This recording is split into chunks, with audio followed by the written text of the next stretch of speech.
Today I'm going to talk about the Cinema Snob Movie. And to pay tribute to his greatness himself, Brad Jones, I decided to don all black. Unfortunately, I don't own a black suit, so I just got my regular black jeans, t-shirt, and my leather jacket. Hope I look good. So anyway, let's get into this movie. Feels good to be back talking about Brad Jones's projects. The Brad Jones filmography videos, although some of my earliest videos that may have a few flaws because they were the 5th and 6th videos that I did. But they're some of my favorites because I just love talking about Brad Jones and his movies so much. And next to the Nostalgia Critic, the Cinema Snob is one of my top 5 favorite online review shows. And for those who don't know, the Cinema Snob is about a pretentious film snob who values the highest forms of cinema art. And the joke is that everything he reviews is cheesy, campy exploitation movies, horror films, and porn. And Brad Jones, he does it so well. He delivers his lines with a stuck-up tone, but he swears a lot, which I'm not sure a real cinema snob does as much, but he makes it work. And the Cinema Snob Movie pretty much is a prequel to the show explaining the origins of the snob. And now, like most of my reviews, I'm going to talk about the plot. The Cinema Snob Movie stars Brad Jones as a man named Craig Golightly, who is an exploitation screenwriter, who along with his directing buddy, Neil Hall, want to make a blaxploitation action flick called Black Angus, which is about a roller skating, shotgun wielding, badass black man taking down the people who killed his parents and forced his sister into prostitution. And to make their movie, Craig and Neil need filming permits from the Springfield Film Commission, and the guy who runs it, Dan Phillips, is a pretentious film snob who doesn't believe in anything exploitive, only the highest of art. Maybe he'd make an exception if they went the Stanley Kubrick route, a la Clockwork Orange. And desperate to get the filming permits, Craig decides to go undercover into the local film commission by donning a disguise, slicking his hair back, shaving his beard, and wearing an all-black suit, and calling himself Vincent Dawn.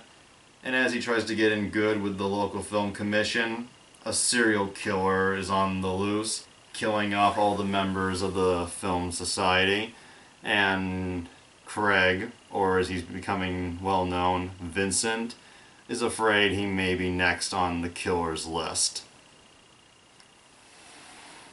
Yeah, it's a pretty wild plot, and like a lot of Brad Jones's movies, the Cinema Snob Movie is very long.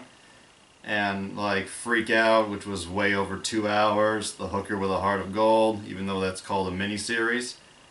I like to call it the Odyssey of the Cinema Snob. And I feel it's a perfect prequel to the web series because you can see the establishment for how he would end up doing the show. And it's interesting to find out because you get the feeling the Cinema Snob is not a total snob. And like always, if I'm going to talk about something that spoils the movie, I'll use the spoiler card. But for this, I don't think I need to. At one point, Craig says he actually enjoys playing the pretentious snob, and he'd like to make some kind of a living out of it. Hence, the web show.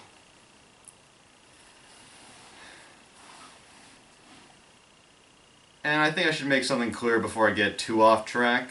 The Cinema Snob Movie, although it's essentially one of Brad Jones's movies, it wasn't directed by Brad Jones. It was directed by one of Brad's close friends, Ryan Mitchell, who actually acts in the movie as the character Dan Phillips. And the movie, in many ways, alludes to the true origins of the Cinema Snob.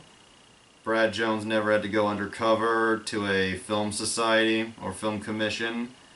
It's kind of hard to tell. And there was never a serial killer involved. I hope there wasn't. But a lot of the character Craig, I can see Brad is using his own experiences for the character. Such as when Craig and Neil, his director friend, are talking about what kind of look he should go for when he goes to the film society.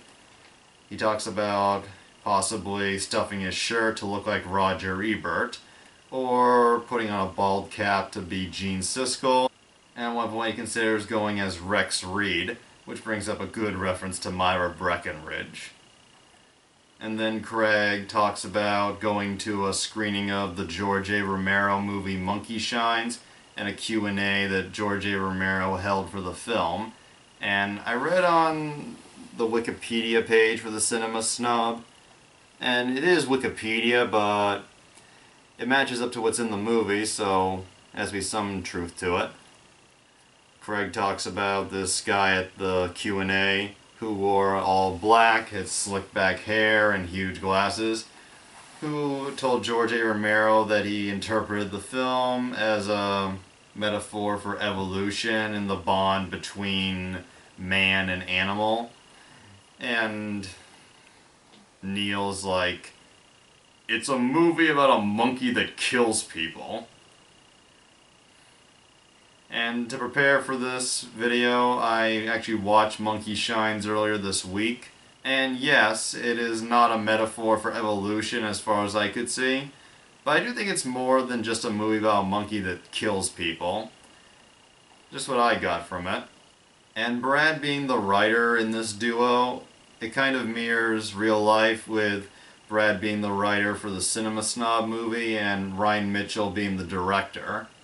And this is the second movie that Brad Jones has written that Ryan Mitchell directed.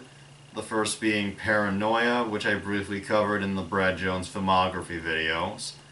And Paranoia, it had a few flaws and the acting was a little off at times, but it definitely was an uncomfortable movie that had a great twist ending. And here, I think they have a bit more focus of what they're doing. Brad admits he thinks Paranoia is silly. And after seeing a lot of movies from the Channel Awesome people and online critics in general, this is definitely in my top 5. And the story, yes, is wild, crazy, and absurd, but so are the plots for all the movies that the Channel Awesome people do. Anyone who's seen Kick-Assia, Suburban Nights, To Boldly Flee, and all of Brad Jones' other films, Freak Out, Cheap, Midnight Heat, Game Boys. Game Boys is still my favorite of all the films Brad Jones has directed. I fucking love this, but he didn't direct it, so I put it right next to Game Boys. And what's cool is, this is a comedy, but at the same time, there's some scenes with a little drama. Not a lot, but a little. Characters going through emotional moments, and some scenes involving violence, intense gore, some torture even. And I guess the best way to describe it is Brad Jones and the movies he makes, they remind me so much of Quentin Tarantino. They can be funny, a little serious, and disturbing, but then back to funny. And Brad Jones's films are definitely a bit goofier than Tarantino's, but at the same time, they can jump back and forth between the serious and the funny parts, and they can do it in just like a millisecond, and depending on the mood of the scene, you will feel exactly what the moment in the scene is calling for. I probably sound like I'm overanalyzing this a little, which is funny because The whole movie's about critics who overanalyze simple movies. This movie is not simple, but at the same time, it's the anti-art film in a way. And I don't know if anyone's gotten a good look at the cover yet, but just in case, here's a close-up.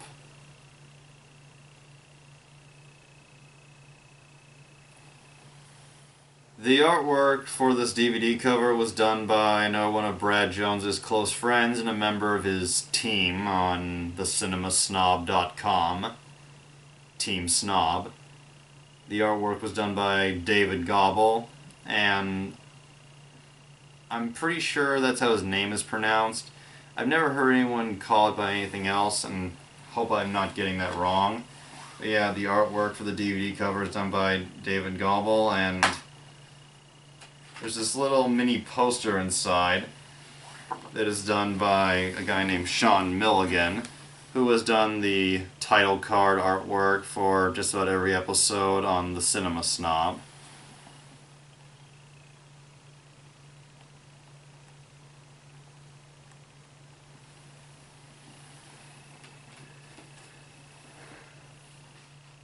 I'm not sure if I mentioned it in the Brad Jones filmography videos, but Brad, someone he really truly loves is his cat Lloyd, who Brad has put in quite a few of his episodes and has featured in a few of his productions. And in 2012 or 13, he started this thing where he'd put a label on some of his stuff called Lloyd Approved.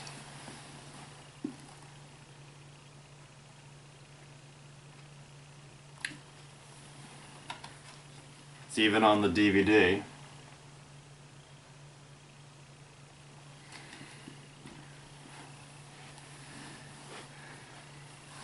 I've seen Lloyd, and I don't particularly like cats that much. I got bitten by a cat when I was 10, and in response I stomped its tail. I was 10.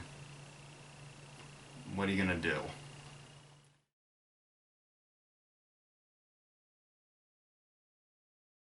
Overall, this is a movie that any true lover of film, any true movie buff will just...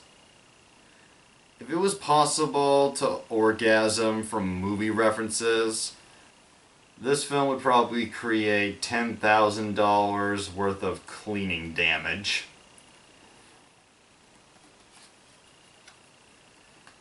The writing is pretty top-notch. The dialogue, although it is full of very specific movie references and stuff that is probably not realistic, it's delivered by the actors so well that it totally feels like a real conversation when you watch it, and totally feels like real conversation between lovers of movies.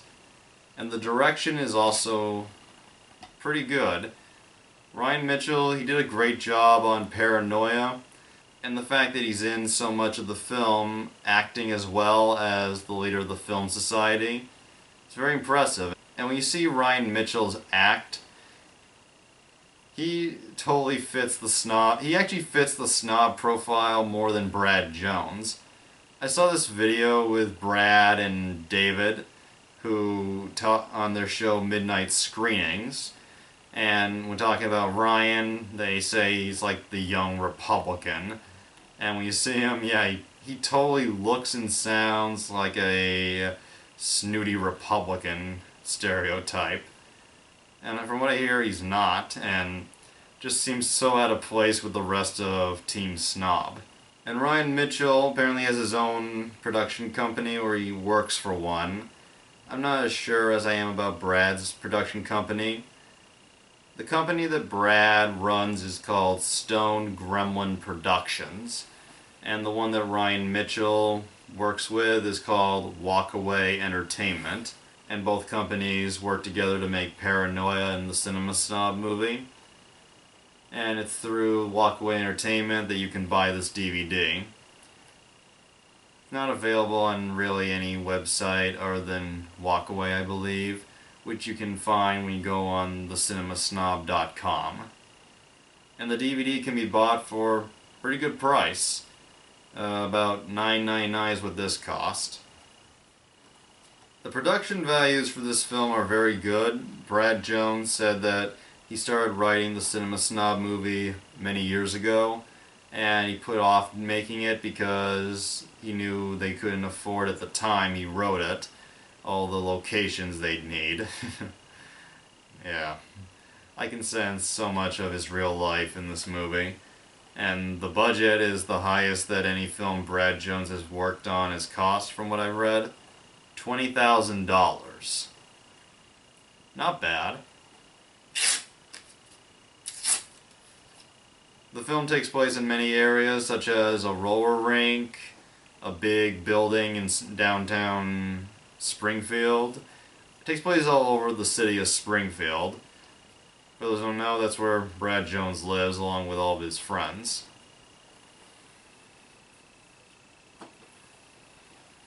Never been to the Midwest. My grandfather grew up there, and my grandfather's become a huge fan of the Cinema Snob, and he loves listening to Brad Jones talk, saying he just has such a perfect voice. Brad Jones, whether he's skinny, a little overweight, has shaggy or slick back hair, or goes bald, he is just... Brad Jones is one of the sexiest online reviewers I have ever seen. And in this movie, we get to see him have a sex scene. We don't see him completely naked. He did that for another DVD. And the sex scene is with his then wife, Jillian Zerwowski, and she does appear naked. And yeah, the Cinema Snob movie is the first movie that Brad Jones has worked on that features breasts uncensored. For those who have seen Freak Out, you'll know what I'm talking about. And yeah, Jillian Zerwowski, I never really talked about her during the Brad Jones filmography videos, even though she played a big part in some of the later movies. And I realized this after I made it, and my reason for it, why I didn't really talk about her, I forgot. Yeah, I just completely forgot her when I was talking, and the same for another of Brad's actors, Brian Irving, and the two of them have played big parts in Brad's productions, and now that I'm here I can finally talk about them. So I feel now I should move on to the cast.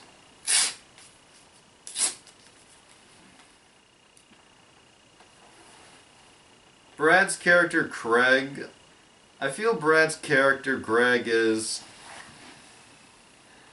very likable and pretty nice. Like, he's pretty much the only even-headed person in this whole movie. Everyone else is either an idiot, a dork, or nuts. And when he goes undercover as the Cinema Snob, he goes by the name, as I said, Vincent Dawn, and this holds a lot of meaning. Brad Jones's favorite film director in real life is Bruno Mattei. For those who don't know, he was an exploitation filmmaker, and Noah Antweiler pointed this out in one of his Spoonie episodes. Italian filmmakers, when they make films that are sort of made for American audiences, they will go by American-sounding pseudonyms so that people don't think their movies suck. And Bruno Mattei went under several, one of which was Vincent Dawn for Strike Commando and Robo War, Red Brown Baby. And I can tell, even though they're the same person, Brad really creates two different personalities in a way. Like, both are pretty crude personalities, but at the same time, Craig is more open-minded and says what he thinks and what he loves. While the character he creates, Vincent Dawn, definitely is the snob that we know and love, but Actually, this early version of the snob is not as vulgar as he would later become. Probably because, yeah, in this universe that he's created, the snob is just getting the hang of what he does. And by the time the web series started, he probably got fully into the character. All in all Craig really wants to do is get his movie made. And there's this great scene where he confronts Dan Phillips, who has put Craig down repeatedly, and talks about how even though what he loves and what he wants to make is generally not that great, it's what he cares about. And Dan, despite being the asshole he is, admits that he admires passion. And the scenes between Vincent Dawn and the Film Society characters, especially Dan Phillips, are pretty hilarious because you can tell Craig as Vincent is trying his best to mellow and blend in.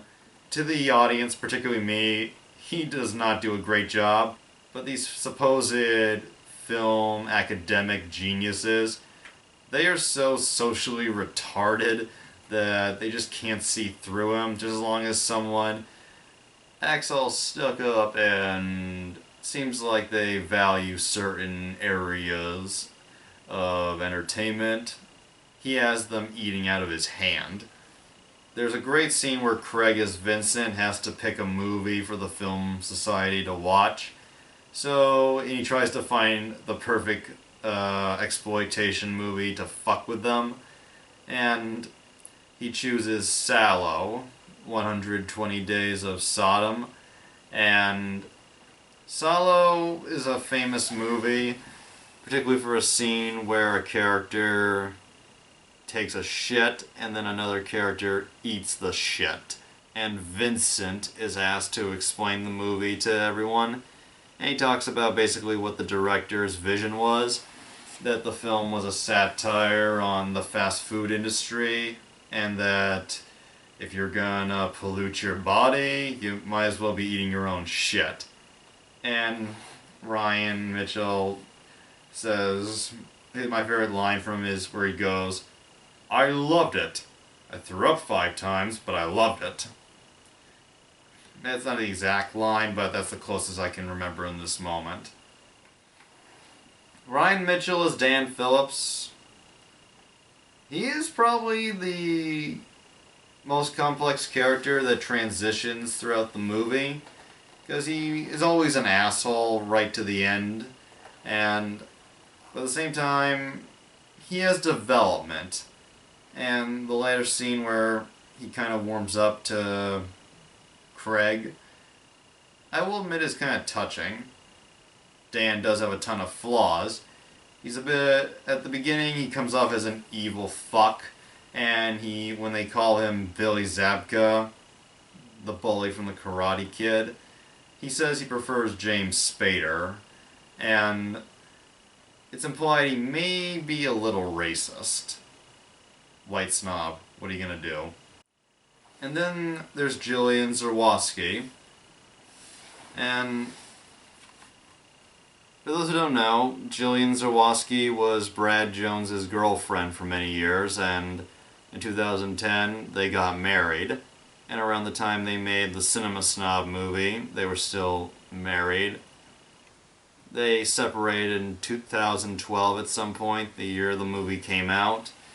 And although it's not listed, I'm pretty sure they're divorced now. And what's cool about this is, despite being divorced, she still works regularly on the Cinema Snob and all the other shows. So yeah, like she and Brad are still friends, and I think they've both gone on to have different spouses, so pretty cool. It shows that Brad can be a pretty good guy. And Jillian plays a woman named Nancy, who goes to the Film Society meetings, and apparently she loves exploitation films. And I guess she goes there just because they have free alcohol. and it's revealed later she's actually the wife of Dan Phillips. Yeah, like, there are many men and women on the Cinema Snob, and most of them are either married or former couples. And on screen, regardless of who they're dating in real life at the time, they all play against each other as some kind of couple, whether it be happy or dysfunctional. I just think it's all funny and interesting, and Jillian as Nancy, she's a very likable character. Jillian often plays the likable bitch or likable slut, and here she plays one who has character traits of many she's done before, and especially like from her character on The Reviewers, one of Brad Jones's other shows. He's done many. The Reviewers, 80s Dan, Softly from Cable, Kung Tai Ted, Brad and Jared. He has midnight screenings. Brad Tries, just a whole bunch of shows. But like Jillian on the show The Reviewers, her character Nancy's a little cuckoo.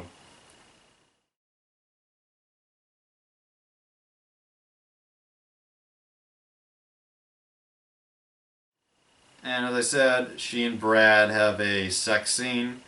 And like Brian and Sarah Lewis from The Hooker with a Heart of Gold, which was made when they were still married, here I can see the true love in this scene between Brad and Jillian, and it's really hot and kind of nice. And when Jillian takes her top off, showing her breasts fully exposed, my thought was, damn. And completely serious here, I really admire her for being brave enough to do this scene. I mean, I know actresses and actors do nude scenes all the time, but the people on Channel Awesome, Cinema Snob, all the other online shows, they're not like other celebrities. Like, they are essentially just, we are all normal people, and we just go online and do what we love because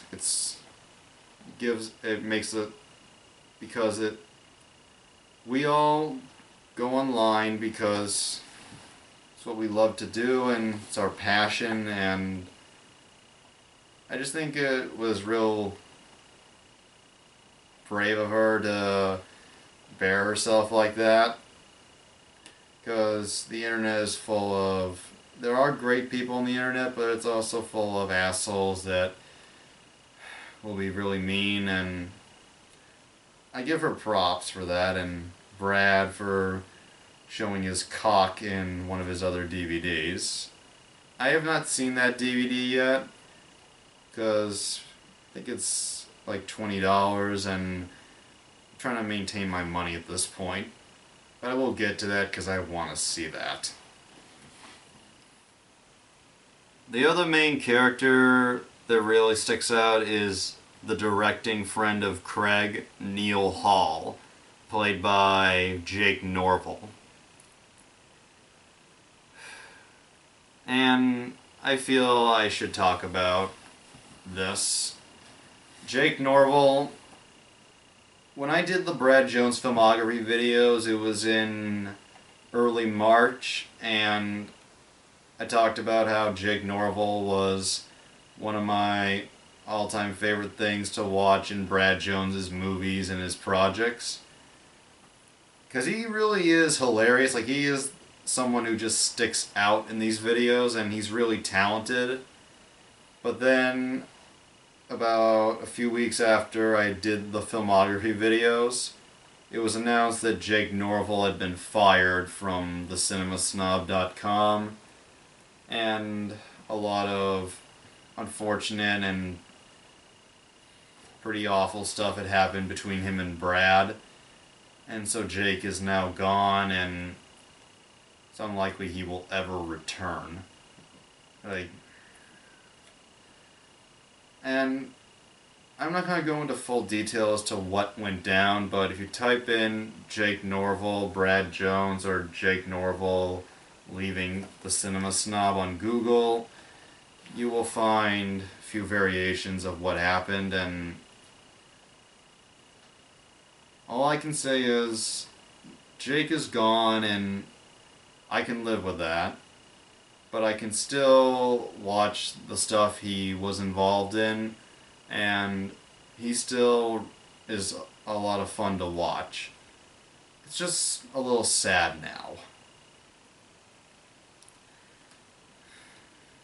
Just sad because, like the Channel Awesome videos from many years ago, you see people who at the time were real close with everybody, particularly Brad, Doug, and Doug Walker, and now they're not there anymore, and it's life, but it's just so sad. But now I'm going to talk about Jake Norville's performance in the Cinema Snob movie, and he's essentially the second male lead, and the character Neil Hall, he's a bit of a... he is also complex, and like the character Dan Phillips, he goes through a lot of character transitioning. Starts out, he's the supportive and cheery best friend, but also a bit of a punk and has a history of doing some shady shit. And by the end of the film, he becomes a bit more of an asshole, kind of the reverse of what the character Dan Phillips goes through. But at the same time, Neil, he's pretty hilarious, pretty fun, a real big buffoon, like most of Jake Norville's characters.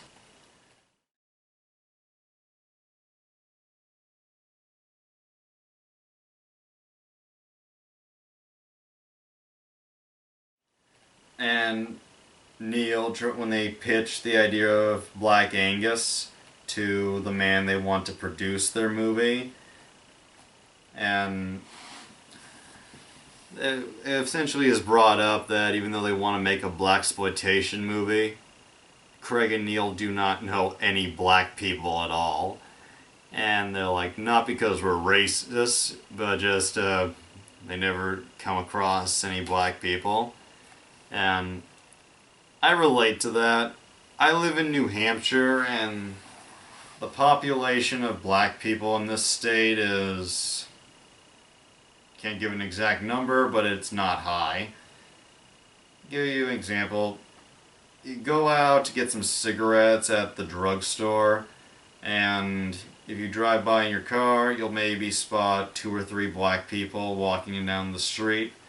And so yeah, just aren't a lot of black people where I grew up.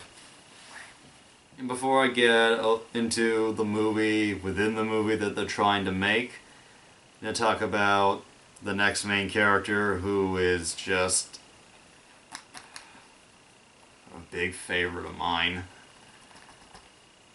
From what I can tell, the Cinema Snob Movie is the only film project that Noah Antweiler has worked on where he does not play his character, the spoony one. And what I love about Noah Antweiler, because it's so awesome that he is in this movie.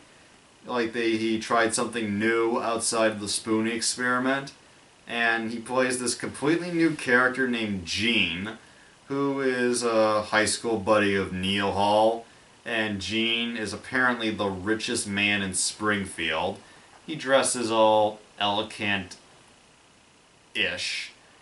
and he has his hair tied back in a messy, dirty ponytail. Not like mine. And he's a little stuck up himself, but he's not a snob. He just loves to make money, apparently. And he loves being a bit of a dick and being able to get away with it. And the character Gene, like, this shows so much. It just shows that Noah Antweiler, like, Noah, I think, this shows that he is a great actor, Because he has always done a great job as the spoony one, and he's done a great job in the Channel Awesome Anniversary movies before he left Channel Awesome. This is a completely new character, and he brings so much to it. He's funny, a little obnoxious, not really entirely likable, but you love him. And my only complaint is there's not enough Noah in this, but at the same time, it's Brad's movie. And it's actually funny because the character Gene appears in the first 30 minutes. And I don't know if I brought it up, but the Cinema Snob Movie is 124 minutes.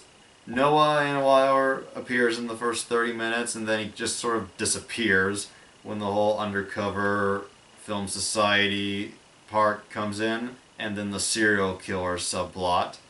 And then all of a sudden Gene appears about an hour and 40 minutes, I think, into the movie.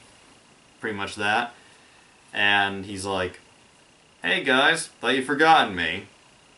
And that was my thought when Noah appeared again. I was like, where did he go?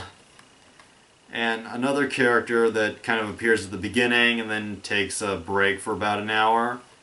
Gene, after finding out that Craig and Neil don't know any black people, calls in this black actor that he knows named Vladimir Jackson, played by Orlando Belial. I think that's his name. God damn it, I can't pronounce these fucking names. But yeah, named Vladimir Jackson, who when he comes in, he acts all tough, badass, black guy you don't want to fuck with attitude, and he's got his hair in a very long ponytail, very nappy hairish, and he acts all tough, talking about, "So I hear you want me in this movie because you don't know any black people." And they're like, "You told him?"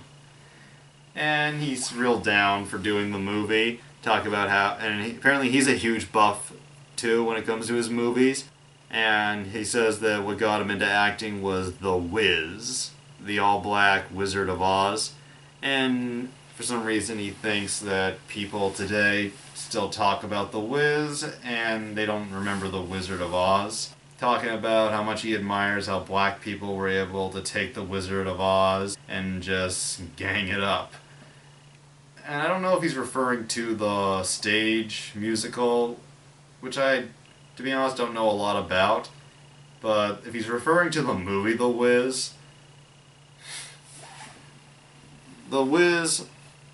which is an all-black film, meant to be kind of the urban ghetto version of The Wizard of Oz, was written and directed by two white guys.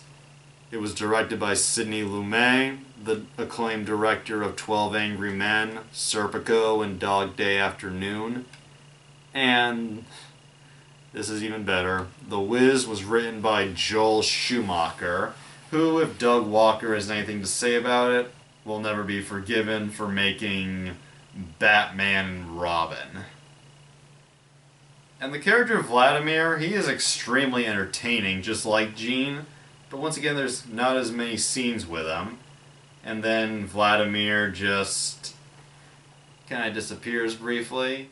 And when he meets Craig and Neil, he has the tough, badass look to him. And then when we see Vladimir, I guess, in his personal life, we see that although he carries the ghetto personality, he's also a bit of a giddy, hoping to please sweetheart of a man. And in the latter half of the movie, where things get really intense and wild, he really becomes a true badass, like he forgets the act and becomes the real thing.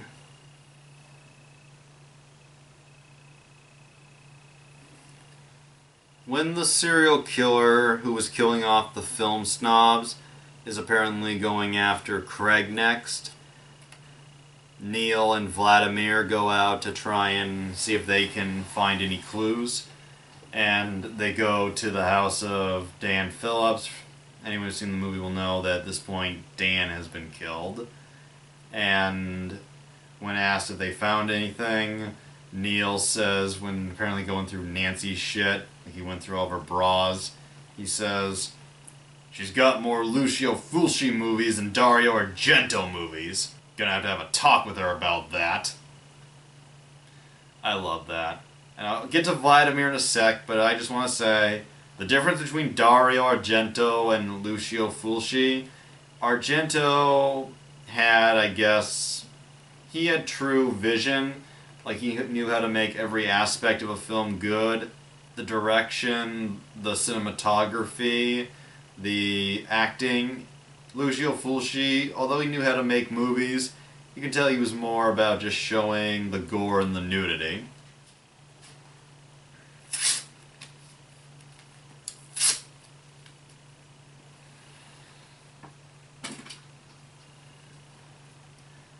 And then, after going through Dan Phillips' house, they go to the home of the only witness who saw anything. This woman who was apparently being peeped on while she changed.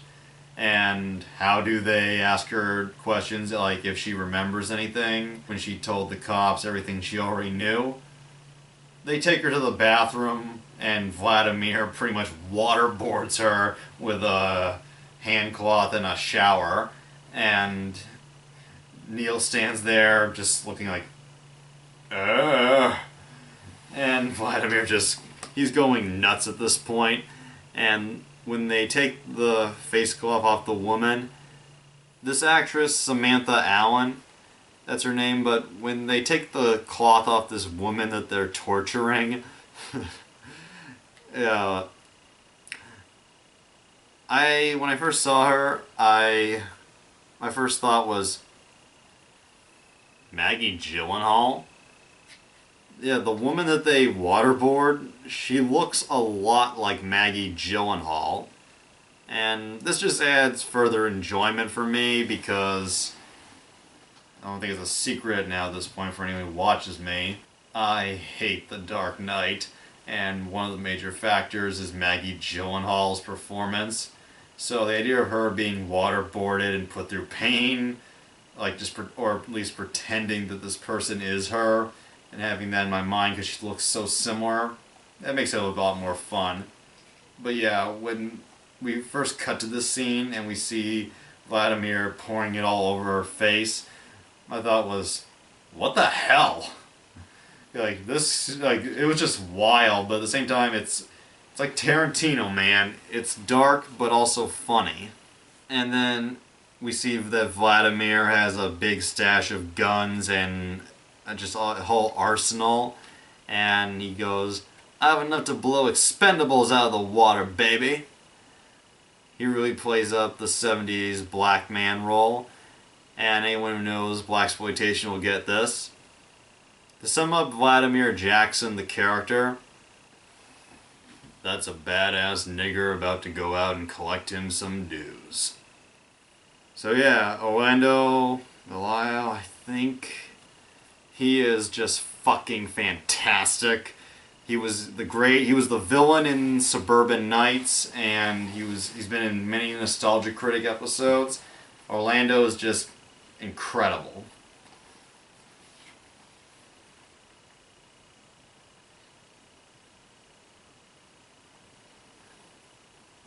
Oh, and the last thing to mention, I guess, with the character Gene, played by Noah Antweiler, when they talk about how they're going to get a black cast for Black Angus when they don't really know any black people, Neil suggests they do the whole film in blackface, saying, "I've seen Bamboozled, I know how to make blackface." And Gene's like, "What? No blackface. You guys are drunk and surprisingly racist."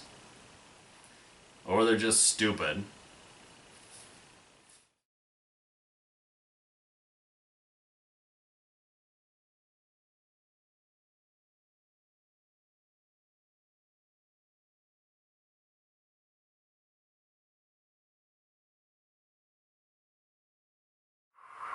Alright. Well, how about this black suit? Is that modeled after someone? I went to a screening of Monkey Shines once, and George Romero gave a Q&A afterwards. This was at the Art Institute of Chicago. And there was this guy there who asked this deep, philosophical question about the bond between Alan and Ella the monkey, and how it relates to the evolutionary bond between man and primate dating back to the Stone Age. It's a movie about a monkey that kills people. Romero just laughed the guy off and said, "Glad you liked it." Well, anyway, the guy wore a black suit, slick back hair, and Jeffrey Dahmer glasses. Not bad. Not bad at all. So, what do you think? You look like the wormy college professor who everyone thinks is a killer, and then it turns out to be the dashing school psychiatrist. So, what's your name? Dawn. Vincent Dawn. Nice name. You like that one? I think it's pretty cool. No telling what you could sell with a name like that. Oh, I could probably give a hint. Vincent, this is Sandra Crawford. No relation to you-know-who. Oh, do people think you're related to Lloyd Kaufman or something? Heavens no, Charlie, you cad. Right. Jesus! That manager was kissing your ass cheek to cheek. So this means that Black Angus can be thrown into principal photography as soon as next week. How the hell did you get in good with a roller ring? Well, during the record store strike in '91, I'm the guy supplied him with crisscross. I would kiss your head right now if I didn't think it would cost me money. $50 for a peck on the forehead, $100 for a full French to the scalp. Now, get those friends of yours together so we can start shooting ASAP.